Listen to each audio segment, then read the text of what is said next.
The endless Reploid rebellions continue. Humans, however, have begun migrations to the moon, thanks to new technology.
Megaman X8.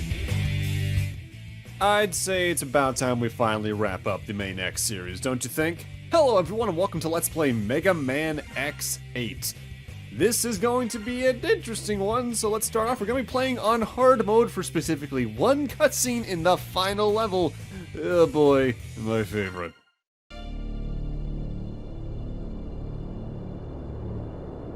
The endless Reploid rebellions continue. Humans, however, have begun migrations to the moon, thanks to new technology. This plan is called the Jacob Project, and an orbital elevator was built as part of it. Highly advanced new generation Reploids have been brought to the moon's surface to work.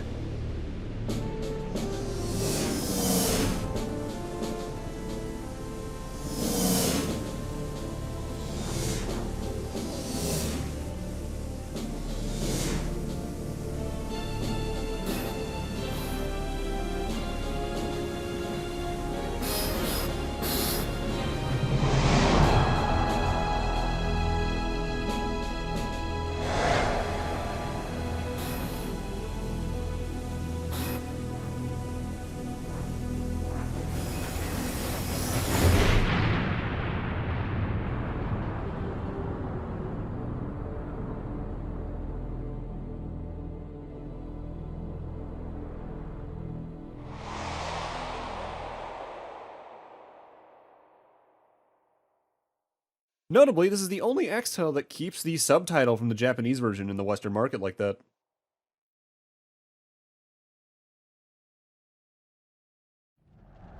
There has been an accident on board the number 4 descending container. This is X. I've encountered an accident while on patrol of the orbital elevator. Dispatch rescue mechanoloids immediately.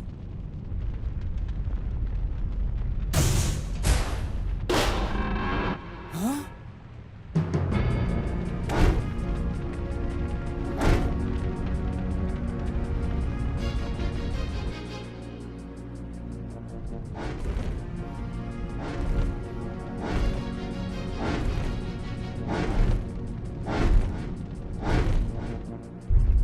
Ah, shit.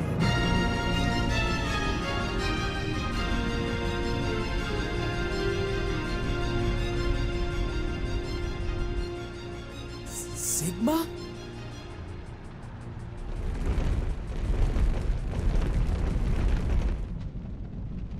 To protect ourselves from damage during the accident, we had to copy a sturdy Sigma body. We new generation Reploids enjoy complete and total immunity to all viruses. So even copying something as dangerous as Sigma provides no risk.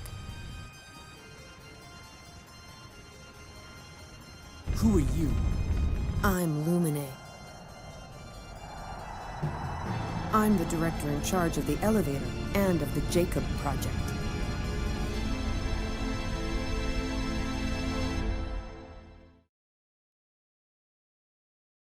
Warning.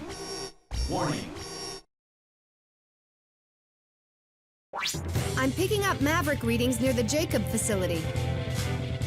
All hunters near Point Galapagos, please dispatch immediately. Roger.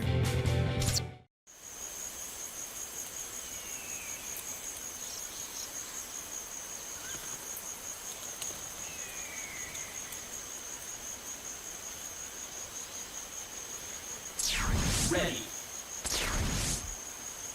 X, this new Maverick, its pattern is very unusual. I'd like to do some research on it, so try to pick up plenty of samples. Got it. Okay, Axel, let's get going. Ready when you are, X. When you need Axel's help, call him in with a character change. Huh. Better watch out, X. I might just steal your spotlight. You two be careful. I'll send Zero over later to give you a hand. Give me a hand. And starting off, X8 is a complete course correction from X7. Gone are the 3D sections, bad load times and bad voice acting. Back is good 2D action, as well as really good voice acting. I think this is the first game that had this cast, like Mort Gotha as X, who is better known by some people as Domon Kashu from Mobile Fighter G Gundam. This cast is excellent.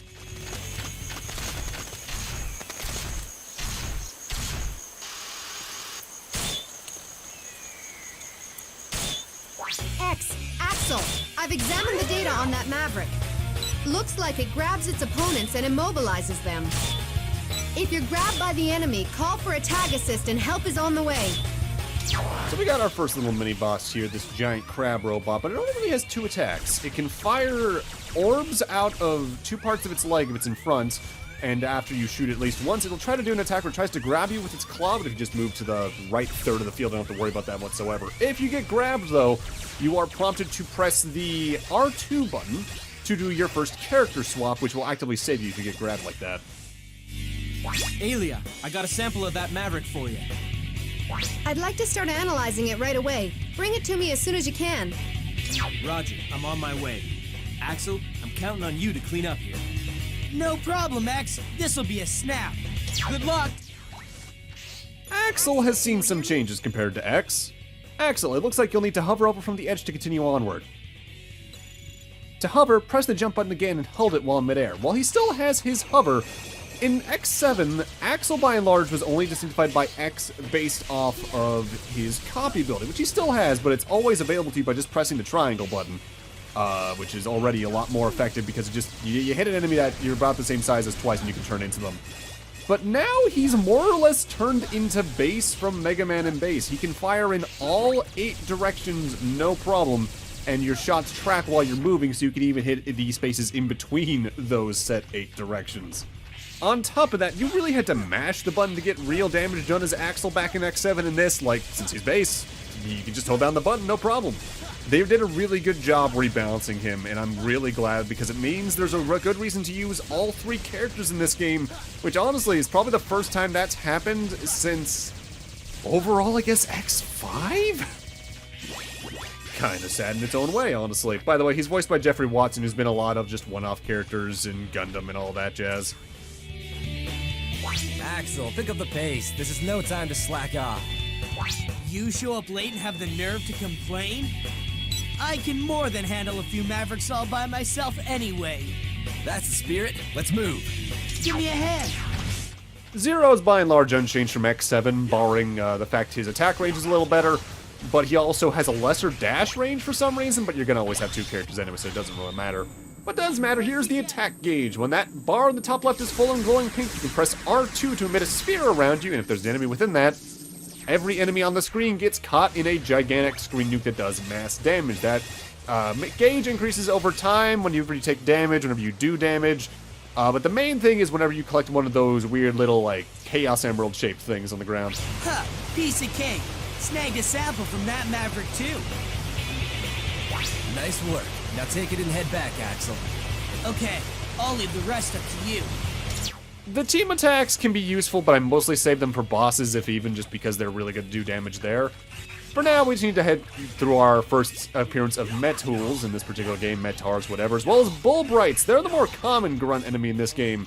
They're going to do a lot of random things, but the main thing they can do is they can actively enter other enemies to power them up in a specific view, which can get annoying, if only because the damage increase on hard mode is pretty notable, because if you look at the top there, Zero, X, and Axel to start here do not have a lot of health on hard mode. In fact, that's the main thing hard mode changes from normal, is just your starting health. It looks like the entrance to that building is above you. Use the double jump to get up there. Now, you might notice up on the top right, there was a 283 with a triangle next to it. That is our medal count. Our medals are our zenny for the game. It's our currency that we're going to use at a lab in between stages. For things similar to what we did back in X6 and 7 with the Nightmare Souls, or the little upgrade chips that the Reploids gave us when you rescued them in X7, they're gonna be how we get our upgrades by and large. We use them in a store between stages. With that said, you're gonna want to get as many as you can early on, because some of the upgrades get pretty pricey, and considering that's the only way you can get not only weapon bar increases in this game, but also health increases, it's very important. There's no actual heart tanks in the stages in this one, which is a little weird, not gonna lie. Sorry to keep you waiting, Zero. How you been holding up? Barely broke a sweat. Come on, let's go. Your turn! But now time for something else that's kind of interesting. Shields. Let's have Aelia talk about it. I've completed my analysis of enemies who use protective barriers. They can completely defend against normal attacks, but you can break their barriers. X's full charge shot does the trick, as does Zero's third hit of a combo. And Axel can break barriers with repeated, concentrated shots. You've already seen it a couple times throughout the stage. There's enemies that have this little, rainbow barrier on them. You need to break that barrier with a powerful enough attack. X's charge, the third slash in Zero's combo, or just hammering on them ceaselessly with Axel will get that done, no problem. I know some people don't like this. I don't mind it myself, only because I'm almost always charging my buster anyway, and 3 slashes in a combo isn't a lot to deal with. It's more annoying on hard mode to start, just because you gotta get used to it more than anything, on top of the amount of damage you do versus what enemies can do to you. This is definitely one of the harder X games on the hard mode to pick up, and even then, the only reason I'm playing it on hard mode, again, is for a single cutscene down the line. I would recommend, if you're playing this game for the first time, just play it on normal mode, no problem. In fact, I would say play basically any Mega Man game on normal mode to start, because I don't think hard modes in most of these games do a good job of showcasing what the games do right to be fun.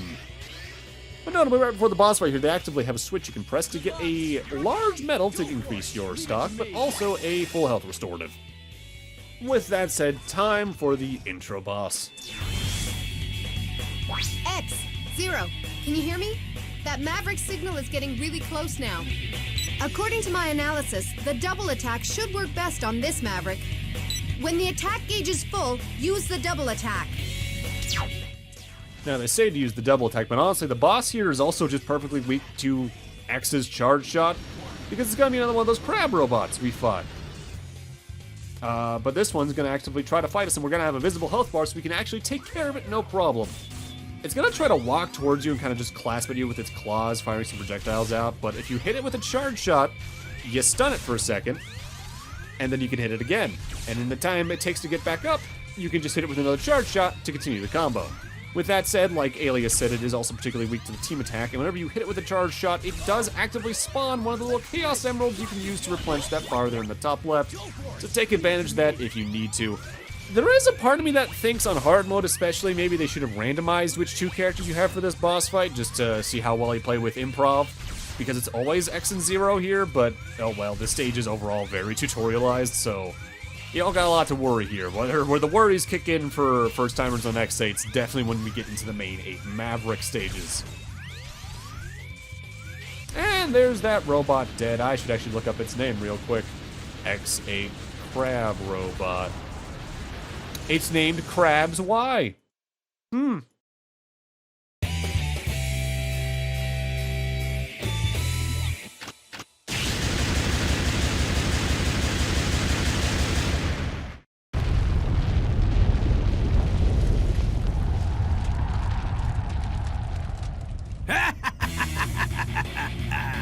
How nice to see you again, X. File! He used to be a Class A hunter, but now he's our sworn enemy. He's a maverick and a wanted criminal. I'd love to stay and play, boys, but I'm afraid I have too much work to do.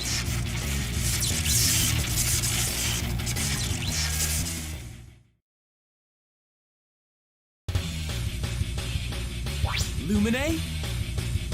That's right. The orbital elevator is under our control now. Just what do you plan to do? It begins now, X. A new world will be born.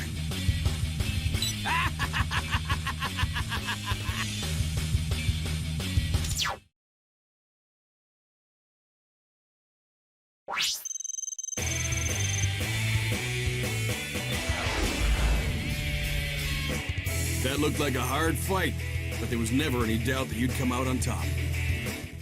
They're after Lumine, the director of the facility. If that's the case, then the ultimate goal must be control of the orbital elevator. I don't know what the deal is, but Vile kept talking about some new world beginning. They must be up to something. Oh! Warning! Warning!